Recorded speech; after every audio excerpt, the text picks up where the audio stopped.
In February 1995, a really interesting Mario game got released. Mario's Game Gallery, which later got re-released under the promising title Mario's Fundamentals. The game looks like the standard 90s Mario cash grab game at first. It's just a collection of 5 board games, namely Checkers, Backgammon, Yacht, Domino and Go Fish, featuring Mario. But actually, there are several things setting this weird little game collection apart from other obscure Mario games. First, the game features official voice acting. Oh, you're so good! Second, the game wasn't published by a weird no-name publisher, but actually got published by Interplay. Interplay should go on to publish a couple of legendary games, including the very first Fallout, Planescape Torment and Baldur's Gate. But the third and most important difference to other odd Mario games, the game doesn't try to teach us anything. So Mario's Fundamentals is a really weird game, among the weirdest games Mario ever did. But is the game any good? Well, let's take a deep look into this almost forgotten part of Mario's career and let's find out. So you ready? Let's do this!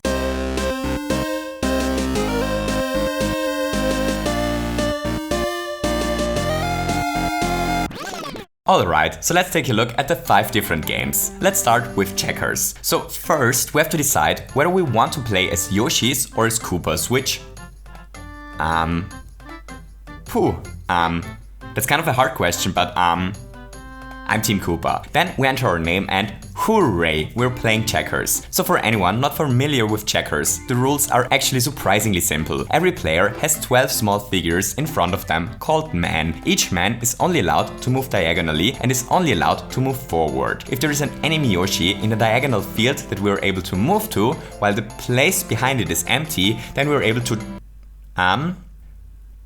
bubble the enemy Yoshi, which defeats the figure. If a figure reaches the end of the game board, it becomes a king. In our case a Bowser, in Mario's case a bigger Yoshi. Kings are allowed to move into all 4 directions and the winner is the first person to defeat all the enemy's men. Surprisingly simple, right? So I actually played a ton of checkers as a kid and I'm quite decent at the game. So I was really looking forward to play around against Mario. Checkers is kind of a tactical game. A good player usually is able to easily beat a bad player. So I was really looking forward to finally find out whether I or Mario are better at checkers. And the answer is... well, the answer is Mario plays like he's drunk. Like, Mario is so bad at checkers, it's unreal. The second time I played against our plumber, I literally defeated him with only losing a single man. He plays so bad that I challenged myself to try to beat him without losing a single one of my precious Koopas. It's absurd. Mario truly plays checkers as if he was totally wasted, which... judging by the things he says during the game, he may very well be. Knock knock. Who's there? Yaka. Yaka who? Yaka move anytime you want. The Checkers AI is really a joke. Mario often simply makes the worst possible move. Checkers is always fun, but if Mario played a bit smarter, the game would be far more enjoyable. Let's take a look at Go Fish. So Go Fish is a far less tactical game than Checkers. In fact, it's not a really good game, to be honest. So the idea is that each player has to form pairs of 4 cards. A pair is formed as soon as a player has 4 cards in their hand. Cards can either be gained by asking the enemy player, in our case Mario, for a specific card. I'm fishing for little toadies. Or by drawing them. If Mario has the card we're asking for, he has to hand them to us. Yes, I'ma have 2 cards. Otherwise, we have to Go fish? Which means that we have to draw a card. The game ends as soon as all cards are nicely paired up, which usually takes 5 to 10 minutes. Which brings us to the biggest problem of playing Go Fish against Mario. It does not take 5 to 10 minutes. A game takes significantly longer, mainly because all the animations are unbearably slow and because Mario just isn't able to shut up. Mario, go fish! Come here, fishy fishy. Here, fishy fishy. It's your turn. This might be a good moment to talk about the voice acting in this game. So, the stuff that Mario says in this game is a bit more on the weirder side. Now, you go to the bar. But actually, this game is the first time Mario ever spoke as Mario. You know, like with the actual Mario voice. The gentleman voicing Mario is Charles Martinet, and Mario's Fundamentals was the first time he lent Mario his voice. Before that, Mario sounded, well, a bit different than he does today. Where's the princess? So Mario's Fundamentals is actually the first ever game where Mario sounds like Mario, which leaves us with an eternal question. What were Mario's first words? What was the very first Mario voice line ever recorded in his voice? Was it Mamma mia. or was it, Please give me your ripavan fishy. or maybe, Knock knock. Who's there? Jamaica. Jamaica the who? Jamaica me cuckoo crazy. or were Mario's first words? Ooh, you so good you got Mario confused. So we will probably never know for sure, but if I had to guess, I'd say Mario's first words ever definitely were Pizza. Pizza who? Pizza the heck out of me. Anyway, so back to Go Fish. So Go Fish is a game that relies heavily on randomness and isn't very complicated to begin with, but there are at least a couple of things to keep in mind when playing the game. Like if Mario asks me for Bowser's, wait a second, that's not Bowser's, it's Bowser's? Alright,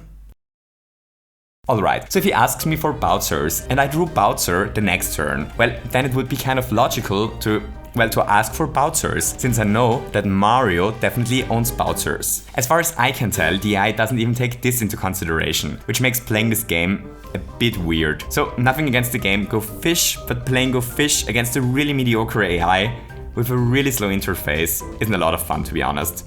Actually, it's incredibly boring. This might be a good moment to talk about the music in the game. There is none. So next, let's talk about the Dominoes game. The Dominoes game. The Dominoes game is the worst minigame in this obscure little game collection. So it's hard to judge the game for dominoes not being fun, but it just isn't. We put down dominoes when we're able to, and if we're not, we draw new ones until we are. That's the whole game, and that's not exactly my definition of good times. The game, it just plays itself. There really isn't much more to say about it. It's dominoes and it's boring. To make matters worse, the interface here is horrible. So first, placing the first domino just doesn't work, like 19 out of 20 times. Second, the stones just sometimes connect to the wrong row for no reason at all. At least the AI is decent here, which may be because there really isn't any thinking involved when playing dominoes. We just place down our little stones when possible, and so does Mario. What a boring game. For a far less boring and much more interesting game, let's take a look at Backgammon. So Backgammon is a really, really cool game. First, the game is among the oldest games that are still played today. Actually, its origins date back almost 5,000 years. Second, Backgammon is a game with a really high skill ceiling. Well, the outcome of a single game of Backgammon may be decided by the dice rolls, which are random. Over the course of several games, the better player will definitely win more games. Think about it as some sort of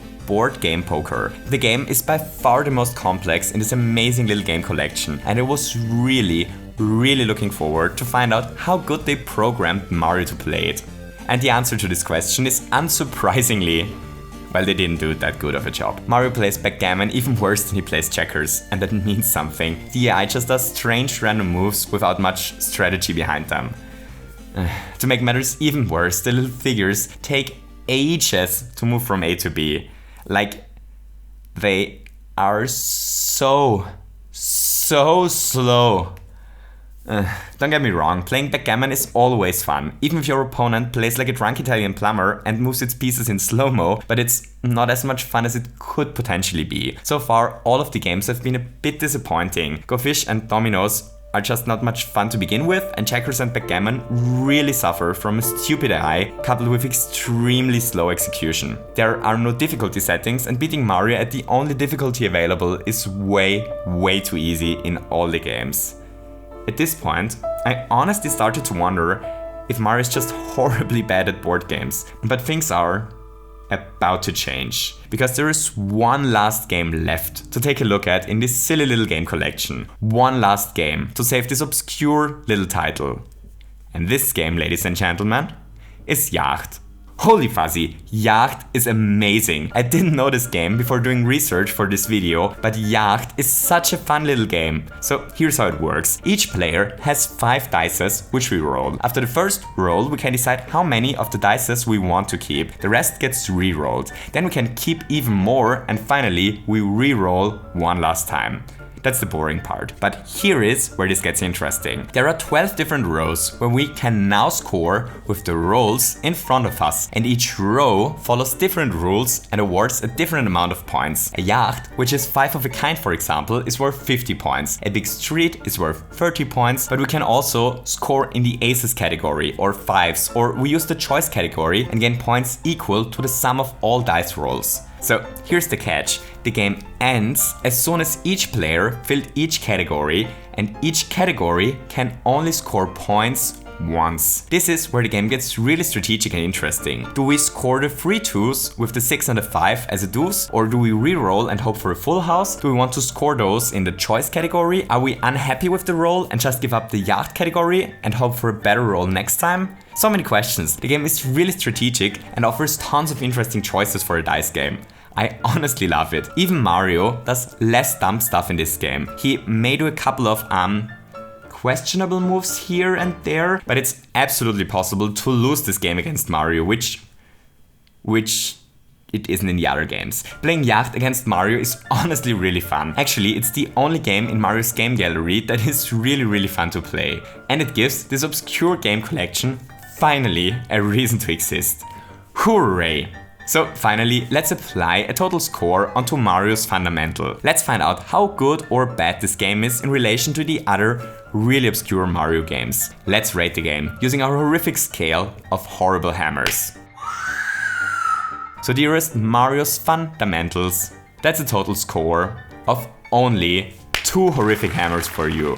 Congratulations, you're almost an okay game. There really isn't much fundamentally wrong with fundamentals. The AI is really bad and all the games play out way too slow, but other than that, well, it's actually possible to have a bit of fun with this game. Especially the Yacht minigame is really cool. The game isn't offensively bad. Great job. Even the voice acting is, while super weird, Giovanni, hurry up and play for crying out loud! kind of fun in retrospective. Great job, Mario's fundamentals. You're definitely not the worst game in a Mario series. Alright, so here we have it, a quick overview over Mario's fundamentals. I hope you enjoyed this little video. If you enjoyed it, don't forget to leave me a thumbs up and maybe feel especially Come here, fishy! today and want to hit the subscribe button as well. I hope that all of you have a wonderful day and to see you soon.